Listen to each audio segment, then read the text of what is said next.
Bu bola ovqat yeyotgan paytda unga doim sehrli tarzda sonlar ko'rinardi va buni hayron qoldiradigan joyi bu sonlar faqat onasi pishirib bergan taomlarni yeyotganda ko'rinardi va doim bittaga kamayardi. U hattoki shifokorga borib ko'zlarini tekshirtirdi. Hech qanday muammo yo'q, ko'zlari sog'lom chiqdi. Bir kuni u g'alati bir tush ko'rdi. Tushida ancha yillar oldin o'tib ketgan dadasini ko'rdi va birga ovqatlanishayotgan paytda unga yana sehrli sonlar ko'rindi. Dadasi chamasi bu sonlar haqida bilardi va unga bu sirni aytib berdi.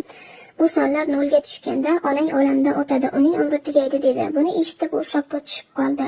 Va shunda dadasi unga taqdirni o'zgartirsa bo'ladi, harakat qilib ko'r dedi. Shundan keyin u onasi tayyorlagan ovqatlarni umuman yemay qo'ydi. Hattoki maktabga berib yuborganlarni ham axlatga tashlab, o'zi esa saboqdoshlarning ovqatlaridan yerdi. Bu haqda onasiga aytmadi albatta. Aytganda ham onasi ishonmasdi. Davomi qiziq bo'lsa sizga obuna bo'ling, like bosing.